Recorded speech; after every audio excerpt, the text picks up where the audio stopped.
So today we're going to talk about Dirty John. We're going to talk about John Michael Meehan. If you haven't had a chance to watch it on Netflix, go ahead and look up the Dirty John on Netflix, and not that Dirty John on Netflix, and you can see the acted out relationship there. Or there's a Dirty John podcast, which will take you day by day through the entire story. It's kind of it was interesting. And the thing for me is it was really telling because I was in a very similar relationship with my narcissist John. So this is the story of John Meehan and Debra Newell. And he was this perfect guy, according to her, but her children hated him and her family hated him except for her mother. And what ended up happening is throughout this whole course of this relationship, with all of his manipulation, his lies, his narcissism, it ended up concluding with him trying to kill Deborah's daughter, attacking her with a knife, and she ends up getting the knife away from him and kills him. So it's a very dramatic true story. And so today we're going to get into the numerology and what might have brought about this particular situation. So stay tuned.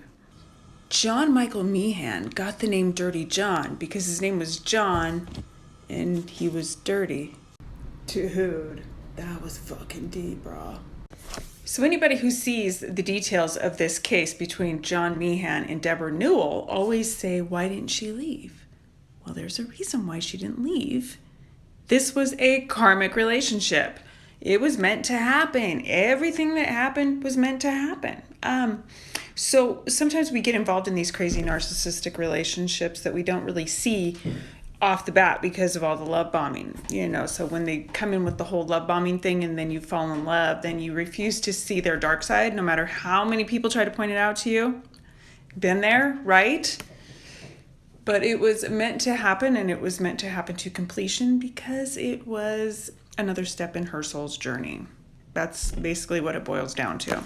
So let's talk about John for a minute. John was born, when was John born? He was born February 3rd, 1959. That makes him not only a 3 birthday, but a 29, which is an 11. Now, let me tell you, there's 3 forms of 11s. There's people that are an 11 energy, that are these ultra metaphysical, big energy, people that see the bigger picture.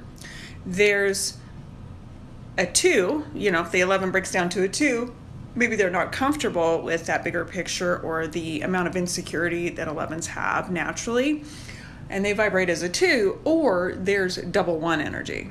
And John Meehan was definitely double 1 energy. And whenever I see a man with a 29, he's not the first one that I've met like that, but 29, they need other people.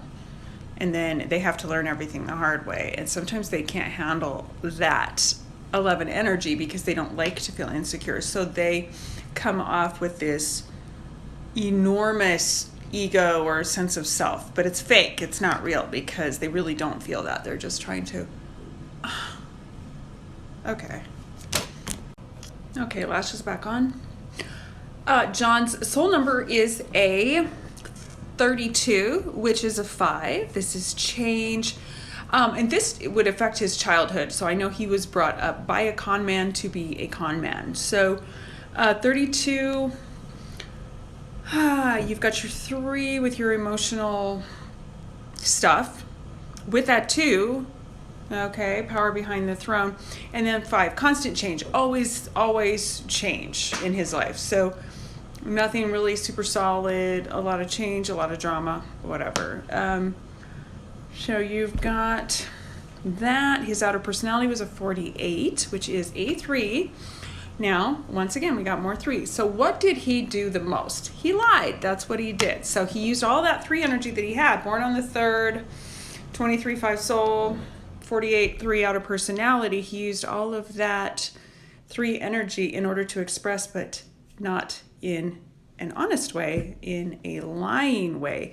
And seriously, if he would have told people who he really was, you know, who would have had him, right? Because he was kind of a fuck up. But I mean, the elaborate ability to lie is definitely a 3 thing. No offense, 3s, it just is. And his path of destiny was an 80. So 80, solid 8, pure karma. Now, that 80 could have brought him all the wealth and riches of the world had he used his energy wisely, but he didn't. He used it to be a con man instead. So there's that.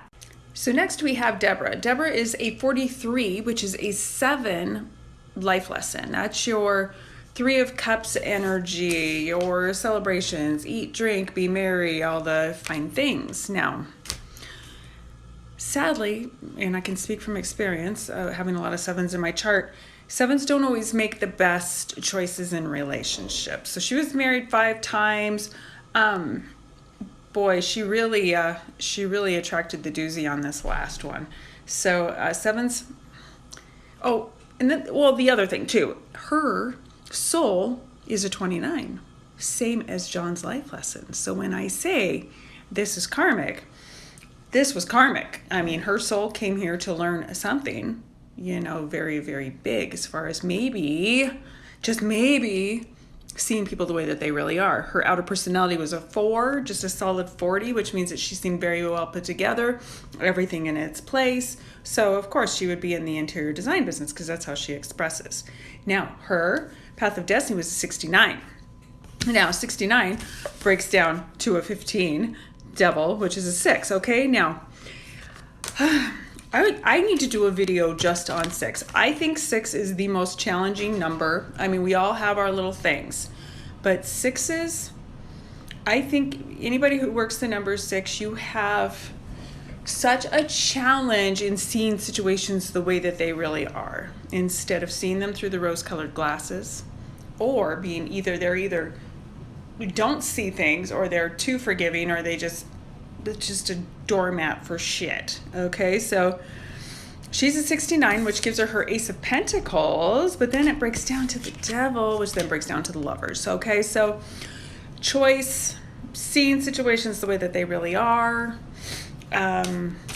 not being bowled over by appearances. Appearances are really big to a 6, and I always liken 6s to Virgo energy, as far as the perfectionism.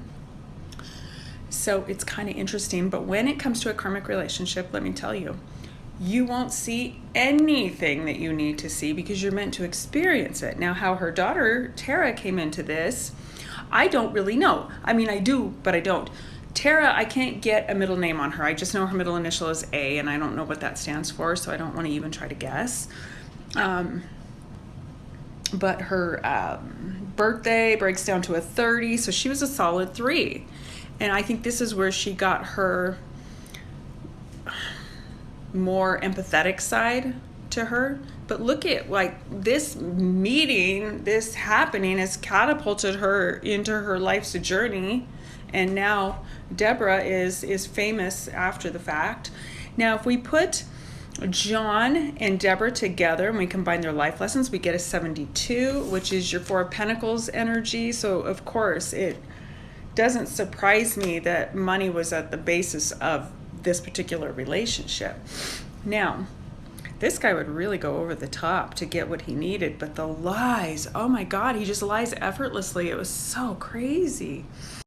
So let's combine the soul numbers of Deborah and John. So you take your 32 with your 29, you're going to get a 61, which, is that right? Yes, the fact checkers have confirmed that is correct. It's a 61. Now, a 61 is your 7 of Swords energy. 7 of Swords, how fun, the thief, okay? Very telling, right? Now, if you are in a relationship that either breaks down to a 16 or a 61, I really need you to examine this relationship because that is a freaking tumultuous number. So just throwing that out there. But yep, the thief card right there. You got it, okay? Now, let's look at their destinies. Their destiny created a 149. 1, 4, and 9. Very self-driven. 4, needing the structure or that stability or complete feeling of instability, which they had both in that relationship. The 9 of having to learn everything the hard way, which then breaks down to a 14 of temperance, which is a 5, the Hierophant. Now, what do we do with temperance? Temperance to me is like the trying to blend fire and water without them putting each other out. So it's a perfect combination of alchemy, balance, more so than the Justice card even, because it's such an interesting game where you have to add just enough elements to make it work and thrive. A lot of change, a lot of drama. There's a lot of drama there in a 5 relationship. Now, if I look at Tara was born 7/3/91. She's born on the 3rd. John's born on the 3rd. Tara is a 30. She's a solid 3. Okay, so that's going to make her more emotional, possibly more too sympathetic, she might turn the other cheek or give somebody the benefit of the doubt to her own detriment. However, she didn't with this guy, but she was willing to try. Where Jacqueline, Deborah's other daughter, no. Jacqueline was 47, same life lesson as me, but her soul is a 53, which is the most powerful 8 that we have. It is Knight of Swords energy. It just storms in and just destroys everything in its path. That is what that is. And she's karmic as well. So I'm actually surprised that the final scene of this relationship took place with Tara, not with Jacqueline, actually, because I could have seen that happening as well. So now we've got people that have been catapulted into their fame after the fact. So, John, what a fucking weirdo. So if you haven't seen that show, John's dad would set him up in little areas to like, they were the personal injury shysters. So he would put glass in his taco and then have him eat it, and then his mouth would start bleeding so they could sue the restaurant. He would go out and throw himself in front of cars to make it look like they were hit by a car, and he would actually get broken, like his legs broken. Crazy shit he put himself through for his father. I can't get the information on the father either because I'm not able to get a middle name on that man. So yeah, I'm having an issue with the dad. The thing is that the guy just didn't learn shit from anything. It was just more about the con. And this is where our double 1 energy comes into play. Double 1 is double ego, double narcissism, double self. And the fact that he just wasn't learning. He was about as hi Jules. He was about as non-11 as you could get. But definitely double 1, double ego, double just using his magician powers in order to create a big shitstorm of mess. And then when he'd be confronted on it, he would be like, he'd start gaslighting. Oh, so we're going to do this right now? This is what we're going to do right now? I mean, how many of you guys have been in a narcissistic relationship, pick me, with my John, where they do the crazy making shit? You know, you can't confront them with anything because they've got a spin on everything just to throw you off balance. That's their thing. Now, I think that his narcissism was created, not born. You know, he wasn't a psychopath. He was a sociopath. He's too messy to be a psychopath. Psychopaths are way more put together. Yeah. Anywho, now, when you're with a narcissist, their main goal is to alienate you from your family. So if you have children, they will make sure that child is the enemy. And I know my John did that to me with my daughter, always trying to make her seem like the bad guy or just trying to eliminate her. And I'm just looking at him like, what are you suggesting here? You know, you have to, they'll create that friction to where you're now battling with your own family, your children, in order to keep this relationship, and it's their word against your family's word, and it's really tough. She was in a tough situation, no doubt. I think she liked the fact that he doted on her so much, clearly, because she probably hadn't experienced that. Now, when you get a guy who knows how to push your buttons, and that's what he does, and he does everything for you, and it's so refreshing, sometimes that's enough to win you over, because in that love bombing phase, you see all that good, and now everything from that moment on is trying to get back to that initial feeling. So it's like when you're in like with somebody before you fall in love, the first 3 months before you actually get to know somebody, and they're just so wonderful. And then after the 3 months up to a year, when they're actually just being who they are, you're still holding on to that thought of getting back to that initial experience. And that is where reality goes this way, and your vision is going this way. That person doesn't exist. That is your unicorn that doesn't exist. Okay?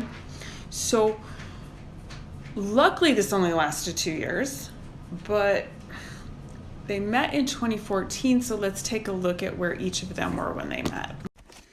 So we put the two of them together. When they met in 2014, John was in a 21-3, which is the world, and Deborah was in a 39-3, the Knight of Cups. So who comes in her Knight of Cups, offering her, which is a great fucking con artist, by the way, offering her this beautiful cup of love. Everything's perfect. They together create a 60, which is a 6. Now, this is, we're moving in together. We're moving in by water. We are flowing towards our dreams. However, when you work a 60 in the negative, this is from the frying pan into the fire. And what does that 60 break down to? It breaks down to a 6 of the Lovers. Okay, so they thought they were soulmates. This is perfect. This is my perfect relationship. This is everything that I've waited for. And what is the Lovers? It's a 6. Okay, guys, it's a freaking 6. All right, so yeah, like I said, 6s, you guys don't have a really very easy road to hoe. And I mean, I get it, I'm born on the 16th. I have a 16 soul. I got a 63 path of destiny. I get the 6 thing, right? But boy, I'll tell you what, this was just set up as he was everything. He made himself into everything that she needed. And he used all that manipulation because he's got so much 3 energy. That's super, super fun. Now, so let's fast forward to the incident in 2018. Now, in 2018, John was in a 23, which is a 5 energy. That was his personal year, just the reversal of his soul number. That is King of Wands energy. So imagine an untamed King of Wands, which is a 5, who's going in just crazy, okay? Tara had just had a birthday the month before, so she went into a 28, which was a 1, okay? So she's just starting a brand new cycle. Their month, Tara was in a 36, which is a 9. 36. So that's where you're carrying the weight of the world on your shoulders. There's a lot of family situations going on in there, and it is an ending vibration. Now, the day she was in a 56, which is the 2 of Swords. It's an 11. 56, 11. Personal day. It was him or me. Okay? Now, if we look at John was in that King of Wands personal year. His month was a 31, which is the 5 of Wands. We're doing battle. We're just, an uncentered 31 is the worst because they just fight with everybody and they can't seem to get their shit together. On the day that happened, he was in a 51, which is Knight of Swords, 6 energy. So it really stands to reason that he came carrying a knife and tried to stab her. Now, Tara, because she watched so many zombie movies, psycho kicked the guy until he dropped the knife, and then she ended up stabbing him. So he ended up dying by the sword in his King of Swords day.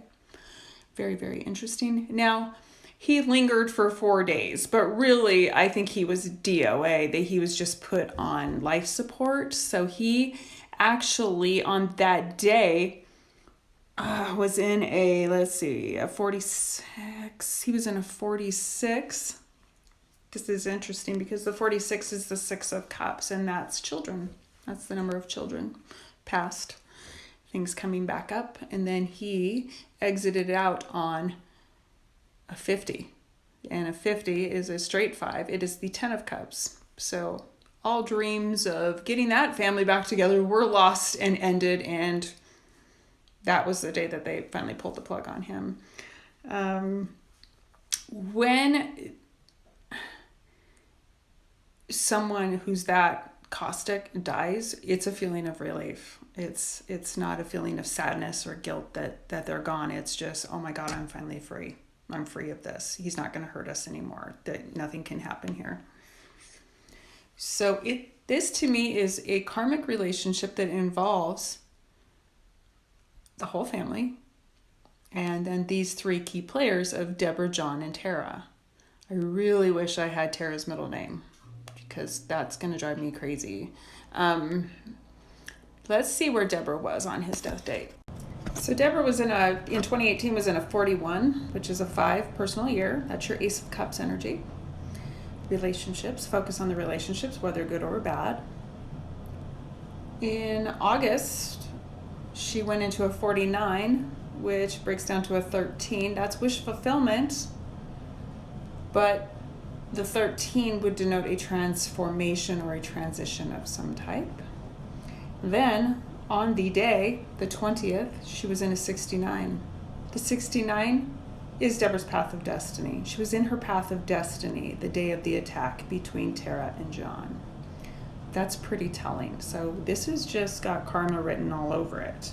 That did send her into her path of destiny as well, because now she's more recognized. Her vision or lack of vision has been tested and brought to the surface. She's dealing with her 6. It's pretty interesting stuff there. So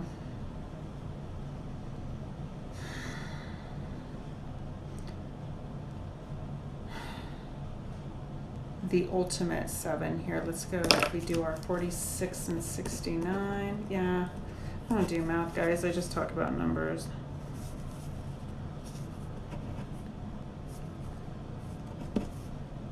A solid 7 between John and Deborah on that day is a 115. So that, to me, I'd want to separate that out, say justice was done, or you could say that the magician met with the devil and it ended in the ultimate betrayal. So this could have ended a lot worse than it did, but just the fact that that kid is so traumatized from this, she's used it though. Tara has used her traumatic situation in order to catapult herself from a feeling in the side of helping people instead of being bitter or scared or anything like that. So that's pretty cool. But this whole thing was a 3-ring shit show that involved all of them. So when your family is trying to tell you that this guy's bad, I get a bad vibe. I mean, I know how it is when you have a young kid. They are the ultimate cock block because they don't like anybody that you're with. They either want you back with their dad or they might pick out one ideal person, but for the most part, they're going to hate everybody. But this was everyone. I mean, this was everyone in her family trying to tell her. But her mother had a huge influence on her because her mother turned the other cheek all of the time and was forgiving. The mother was forgiving of her daughter's husband, who ended up murdering her, and she still testified on his behalf and actually got him out of jail as a result. And that whole turn the other cheek, he's a good man, let's only see the good, not see the bad. I think that had a huge influence on Deborah, but the kids came in a different generation with a different way of thinking, and they didn't see it that way. Now, my daughter hated John. She tried to like him, but he treated her like shit. So, but it was a lead up until then where she didn't like anybody that I was with. So it makes it very hard. So what you want to do is kind of weigh all the pros and cons. But this is the reason why we have background checkers, because had she done a background check, which I was able to do a background check on this particular John Meehan, you can see all of his arrest records, you can see everything that he did. So don't ever get involved with anybody. And it's a very easy, without doing a background check first, sorry, let me finish that sentence. As soon as you get their phone number, you can do a reverse lookup and find out who they are.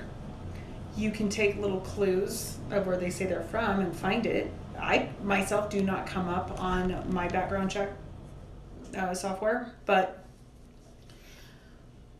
it was right there.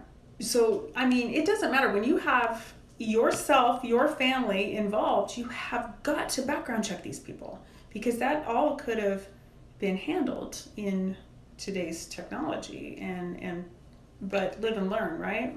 So, and I'm not saying don't trust anybody, but it's always good to know where they came from, who they are, what's their criminal background, if they have one, and then decide whether this person's worth your time. But as I've always told you in my relationship video, is we attract people that we need to learn from. And depending on the level of learning that you have to do, will show you whether it's going to be an extreme negative like this or an extreme positive. But you'll know in your heart and in your soul when you've reached that level of learning from your past relationships, where you'll be okay with you or without you. It definitely changes the dynamic of your life. So it's definitely a cautionary tale. And I hope that this doesn't just lead to bitterness for that whole family of not ever trusting anybody. But there are tools out there for you to be able to background check somebody and find out who they are. And please do that. Do that for yourself. Do that for your family in order to create a dirty, or not create a dirty John scenario, I should say. All right. Let me know your thoughts down below. Also, if you like this video, give it a thumbs up. And if you didn't like it, give it a thumbs up.